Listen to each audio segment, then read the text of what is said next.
ස්වභාව ධර්මයේ ඖෂධ භාවිතා කරලා සූදානම් කරගත්තු මැට්ට දින 7-8ක් පවනේ වේලා ගත්තට පස්සේ මෙන්න මේ විදියට අඹරා ගන්නේ.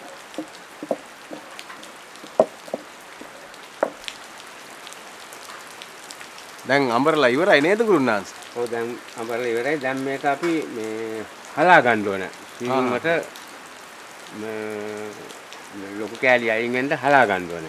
හලාගෙන ඒක තමයි අපි ඊළඟට අර මම කියපු ක්‍රමයට අනන්නේ. දැන් මේ කොහොමද අපි ඔක හලාගන්නේ? මේක දැන් හැලියකට මේ රෙදි කෑල්ලක් අරගෙන මුට්ටියට බැඳලා දාලා අතෙන් මේක කරනකොට කුඩු ටික ඔක්කොම වැටෙන යටට. හරි. අපි හලමුද එහෙනම්? හොඳයි.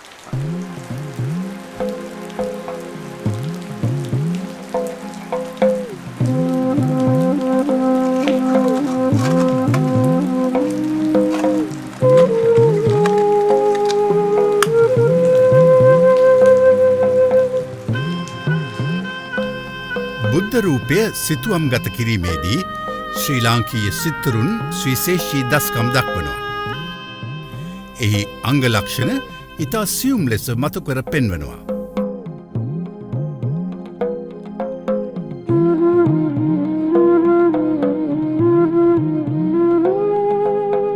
එමෙන්ම බිතු සිතුවම් නිර්මාණය කිරීමේදී බුදුගෙවල් තුළ ජාතක කතා බුද්ධ චරිතයේ සිද්ධි නිර්මාණය කිරීමෙන් පසුව එහි පසුබිම අලංකරණය පිණිස ඉතා පියකරු මාලාකර්ම ලතාකර්ම මතුකර පෙන්වනවා.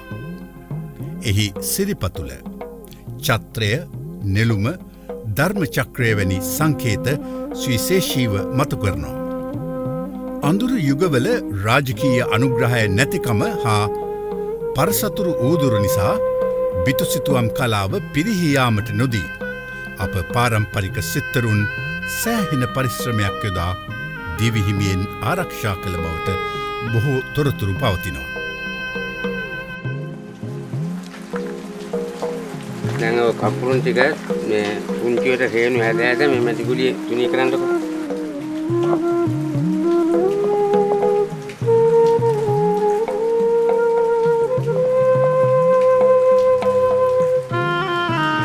මේම හරි නේද? ඔව් ඔව්.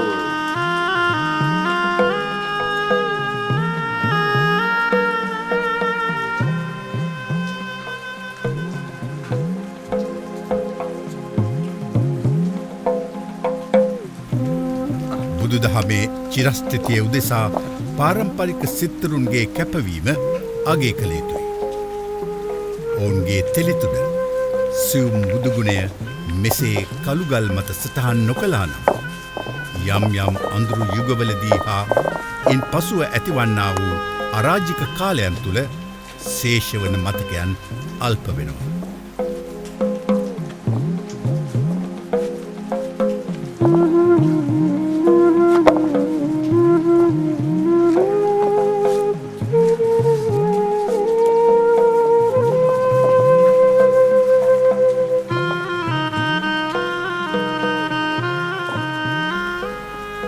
පරපුරෙන් පරපුරට උරුම කරන්නට බුදු දහම බබලවන්නට සිත්තරුන්ගේ පරිශ්‍රමය මෙහිදී සුවිශේෂී වෙනවා.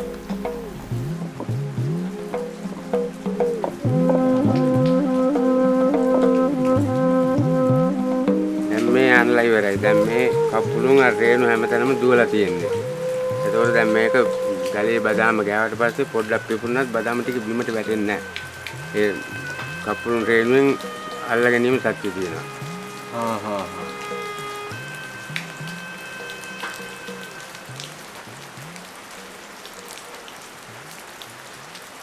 මේම් බලාපල්ලමය අප්පලා ස්වභාව ධර්මයේ අස්වැන්න.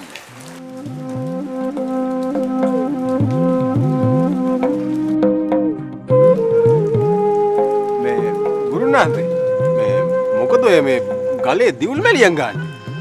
දැන් අර අපි අඹරගත්ත දැන් අනාගත කපුළුන් දාලා බදාම ඒ බදාම මේ කිසිමක් අඳින්න මේ ගලේ මේ බදාමේ ගාන ඉස්සරලා මේ ගලට ඒ බදාම අල්ල ගැනීම සඳහා අර දිවුල් මැලියන් බදාමේ ගන්නවා මේ බදාමේ ගාලා ඉවල තමයි අපි මැටි බදාමේ ගන්නෙ. හරි.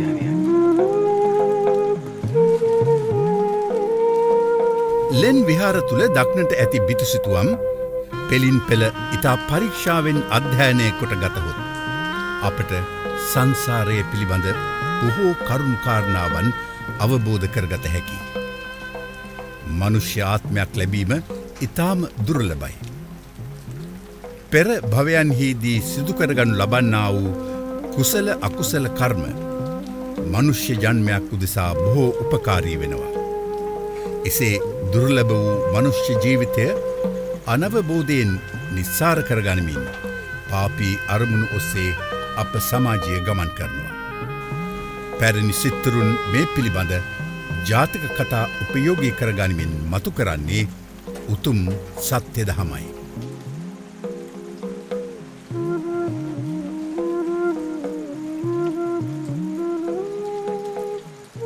මේ ගුරුනාන්සේ මේ ඔච්චර ලොකු පදාසක මේ ඔය ඇඟිල්ලෙන්ම දෝක ගන්න ඕනේ. ඔය මේක නම් ඇඟිල්ලෙම තමයි ගන්න ඕනේ.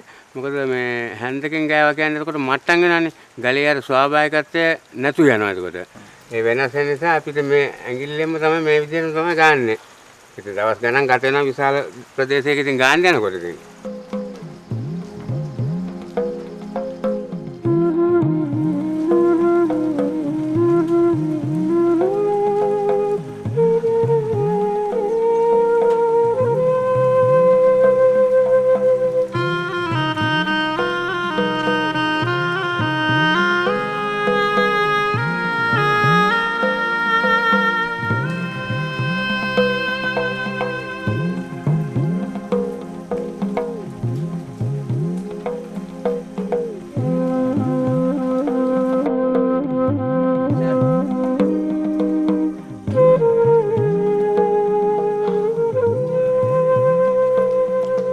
අවුරුදු දහස් ගණනක අපේ ආගම දහම සංස්කෘතිය හා බැඳුණු බිතුසිතුවම් කලාව රැකුණේ මේ විදිහට සොබා දහමේ මටසිලුටුකම කළුගලේ මතු කරගත්තු හන්දයි.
වටහා දිය යුතු කරුණු කාරණාවන් මනාව වර්ණවත් කරන්නට ඔවුන්ට විශ්වයෙන් යම් ආශ්චර්යමත් සිතුවිලි ධාරාවන් නිරන්තර ලැබෙනවා.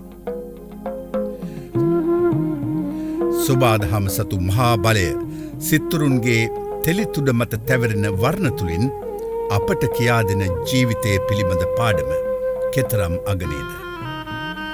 යමෙක් සුපරීක්ෂාකාරීව තම අතීතය පිළිබඳව බොහෝ ලාබාල අවධිය කරා ගියහොත් ප්‍රථමයෙන් පුරාණ විහාරයක බුදුගේ සිහියටගෙන මොහොතක් සිතා බැලිය යුතුයි. එහිදී ඔබ සිතුවිලි තුළට දැන්නා වූ වර්ණ සිතුවම් ඔබට යාහැකි අනන්තය සීගන්වන බව නොඅනුමානයි. මතකයේ බොහෝ දුර අතීතයක් ඔබට දැනෙනුවේ පුදුමාකාරන්දමටයි. සංසාරයේ කොතනක හෝ විඳ ඇති මතකයක් ඔබගේ සිහියට ආ බව ඔබට දැනෙනවා ඇති. මෙම සිතුවිලි ගලා එන්නේ කෙසේද යන්න පැහැදිලි නැතත් විශ්වයේ ඇති බලයෙන් සොබාදහම තුළින් සිත්තරුන් මතු කළ ආශ්චර්ය කෙබඳුදැයි යම් වැටහීමක් අවබෝධයක් මෙම විහාර බිතසිතුවම් ඔබට කියා දෙනවා ඇති.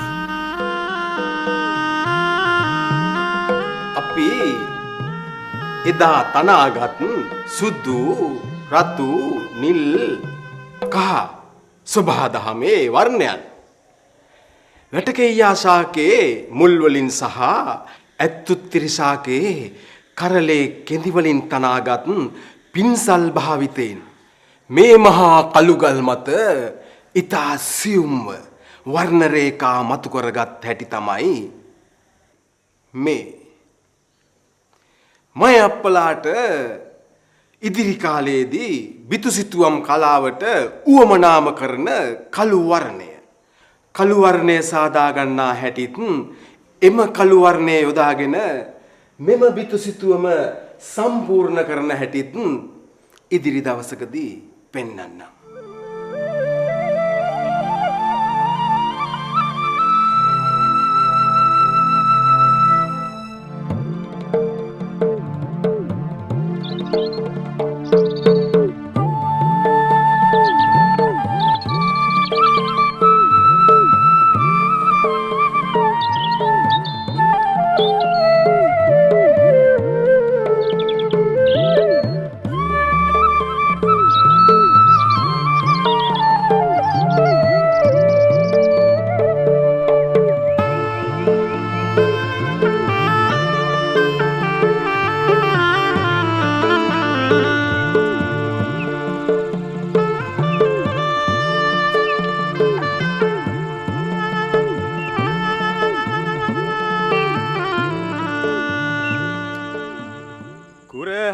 කපන්නේ ඉපනැල්ලේ යන්න බුලත්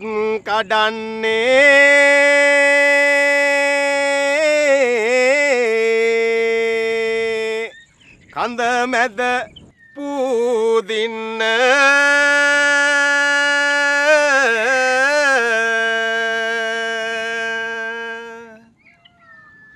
සීපද කියන්නේ නුඹලට අහගන්න බුලත් විට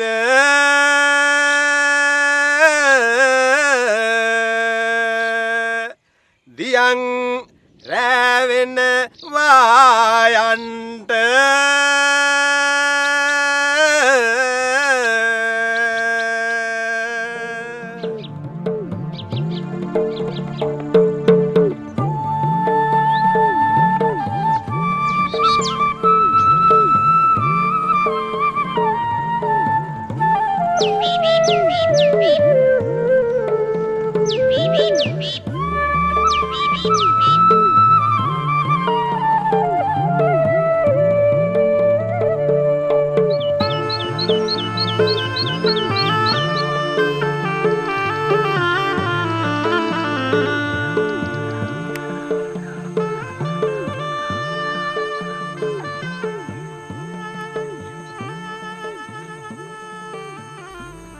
අමා වඩන රුසිරු ලඳ ලියන්නේ උදාවරල ඉස ඔප කර බඳින්නේ පෙමා වඩන පන් කැති සුරතට ගන්නේ අමාවිලට ගොස් පන් කපමුව නෑනේ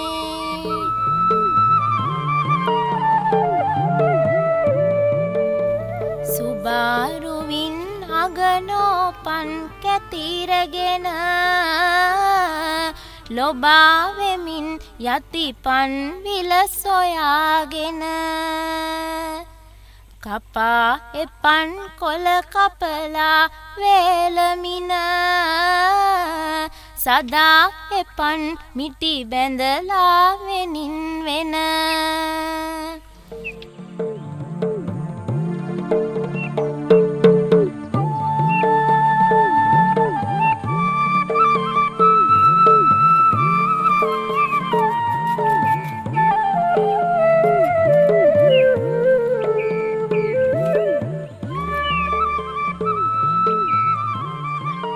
මය අප්පලාට අගේ ඇති කර්මාන්තයක් අද බලා කියා ගන්නට පුළුවන් ඕ.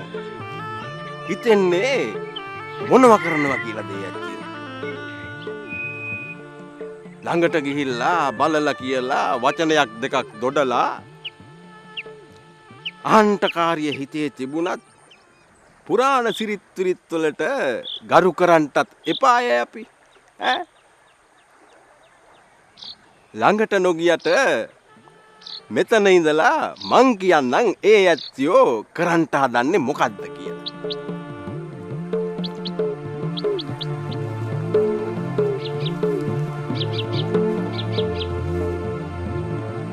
පන්නන් කර්මාන්තයට පන්නెలනවා විලට බහැලා ඒ ඇත්තියෝ. පුරාණ සිරිත් වලට අනුව පිරිමි පරාණවලට පන්විලට බහින්ට තහංචි. බලන්ටකෝ ඒකෙත් හැටි හැබෑවට. ගෙනත් එපන් නව්වේලා වේලමින නොබාපන් ඉරදි නෑ නොවෙනින් වෙන සුබා මුල්ල පුරමින් පන් මිටක් ගෙන දෙපත් රටාවෙන් වත් යම් තම් ගොතන